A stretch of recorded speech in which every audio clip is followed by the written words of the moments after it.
Welcome to Take It from the Ironwoman. My name is Susanne Müller, your host and the Ironwoman. This podcast is about empowering yourself and others to make real changes in the world. You will hear from everyday, smart, sophisticated, hip people like you and me. Not everybody has to be an Ironwoman to impress the world. Together, we will learn from the sports and business leaders how you can become a more successful person as an entrepreneur or a leader.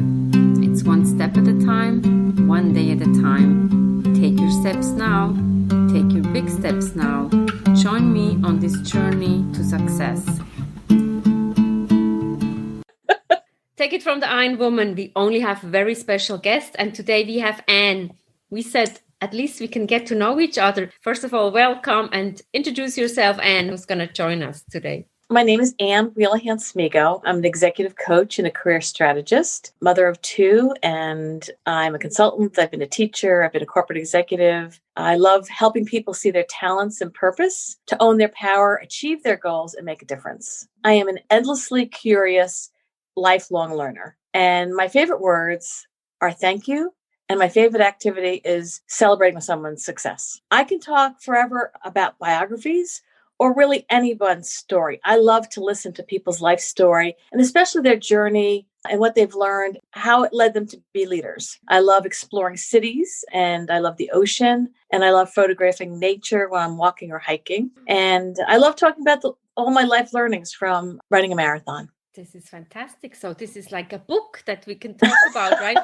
I don't think we have enough time to talk about everything, but let's get started at the beginning. We connected because we're both coaches at the Columbia Executive Coaching Program.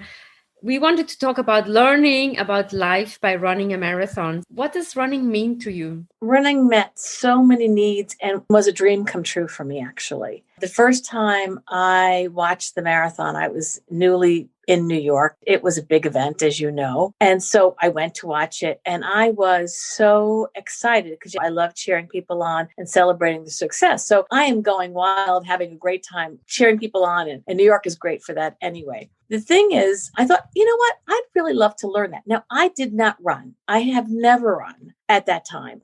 I had maybe thrown in a mile here and there for a workout, but I did not run and I did not see myself as a runner. And so I said, I'm going to keep it out there as a goal. I have no idea if it's going to happen, but I like it. It's a big goal. Even if I walk it, let me try. I didn't know. I didn't put it as a job for myself. I just put it out there as a vision. And then about 10 years later, I met somebody who did some running and was very encouraging. And I entered my first race. I was very much like almost the last person that came in. It was a suburban race, so they're all more competitive in terms of New York. New York has a lot more of a range. And I really enjoyed it. I started to run a couple of times a week. Now, I know I had this vision in the back of my head of running the marathon, but I felt if I put that on myself too soon, I would make running a job.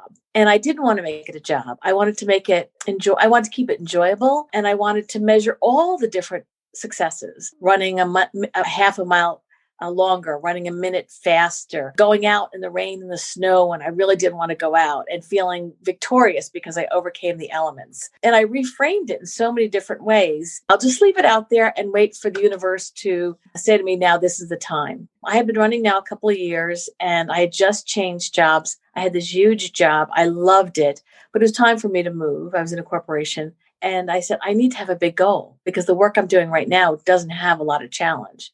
I think this is the year to do it. I jumped in and started looking at Galloway's process and I liked his, and it seemed a little less, I don't know, much more doable for me. Yeah. So it seems like the universe sent you an invite when you said like you're waiting. Now was the time. Yes, exactly. All the pieces came together. And I have found that's true in so many parts of my life that I never give in to the naysayers. When somebody says, well, to be realistic, that drives me crazy. That phrase drives me crazy because my feeling is no one ever gets anything done if they start with let's being realistic. So I love being unrealistic and then figuring out how to get there. And I think it's the major start of achieving your goals. One step at a time. As I said in the podcast, it's one step at a time, one day at a time. And then obviously, if you train for the marathon, you need to add many more days and many more steps. Yeah, that was really interesting to me, how having that much effort over an extended period of time, how clearly not following the plan took you off track. Mm-hmm. Like when you didn't run that third day, as opposed to running every other day, it wasn't as good. Or you jumped up in your mileage much more quickly and you got injured and you had to bring it back. And you learned about recovery. Yeah. But you also learned about pacing. And I think it applies to your life as well. And which marathon did you run, or which marathons did you run? No, I just ran one. I ran the New York City Marathon. I figured it would be the only marathon I ran. I wasn't planning on becoming a marathoner. I just like to run. Once that was achieved, I don't know if I was really interested in doing that again. That said, New York is such a great participating kind of marathon. I asked people for a lot of help. I brought them in on my journey. Like you said, meeting a whole new community. And I thought to myself, these people are healthy and optimistic and balanced. And this is the crowd I want to be with. And so there was a whole tenor of a community and, an atmosphere that I really, really loved. It seems like the support in the group is important. When I talk to a few people, they always say, yeah, but running, you do alone. I'm like, yeah, I love to run alone. But when you train for something, and it's actually very inspiring. I can only talk for myself. I'm competitive. When I'm in the group, I see the person ahead of me. I'm like, no. So I try to be as fast, or if possible, I can pass them. And especially when you do the races, you can check everybody these days and the statistics and everything. So you can see, next time I'm going to be ahead of that person. Exactly. That's exactly right. And I found that measuring my steps, measuring my times and my distance every time that I ran was a great source of validation. And then it was also a source of data to celebrate. I could reframe any way I wanted to, like I said before, and celebrate that. And that was a way to motivate myself. And then being with other people, it was social. You could talk or you could just be together and listen to music, but it was a nice way to be with someone else. And it's important. And I think I've been running with friends like for years. And every Tuesday night we run, every Wednesday morning we bike, every Thursday morning we run. And we would go in snowstorms, in rain, no matter what, we would go. And we always said, this is our free therapy session. Yes. We have to go and see a shrink. So the running has really helped. We're both coaches. So tell me, what do you bring into life or even in coaching that taught you through the running? I am very goal-oriented myself. And I think that most people are, whether they are aware of it or not. Mm-hmm. I try to encourage them to look at their goals, look at their dreams, and have big goals, have bold goals. Mm-hmm. I think that so many people sub-optimize. So many people don't go as far as they can because they're afraid of a big goal. They're afraid of the burden of it. They're afraid of the failure of it. And my feeling is put it out there. Put it out there for yourself. See where it brings you. Be open to all the different opportunities to help you move toward that goal. That was one thing that I brought to my coaching. I think that reaching goals brings a lot of confidence. I want people to increase their confidence. Mm-hmm. I think it has a lot to do with performing well. Is having confidence. You don't have to win. So there's only one winner. And I know I'm part of the pack. I know I will not win unless nobody shows up. It's about that competition and being part of something. We all know when we watch the Olympics, whoever is first, second, or third is very good. But then the fourth person, everybody's like, oh, sorry, you didn't make the podium. I think if you are running in New York City, now these days they have 50,000 participants. Only one person can win. Yes. Well, my goals, and I shared this with all my family and friends that I was telling about my journey so they could plant themselves and cheer me on. I said, I have 3 goals. 1 is to finish, 2 is not to get injured, and 3 is to have fun. Those are the only 3.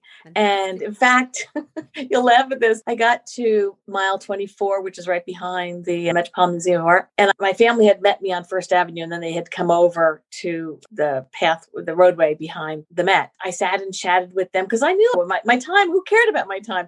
I combed my hair. I said, I'm going to have a picture. I said, I may not have this again, and I want to look good. It's important, and it's all about the looks. Yeah. Well, it was, and I was just generally feeling good. A lot of people think like, wow, we need to throw up at the end of the race.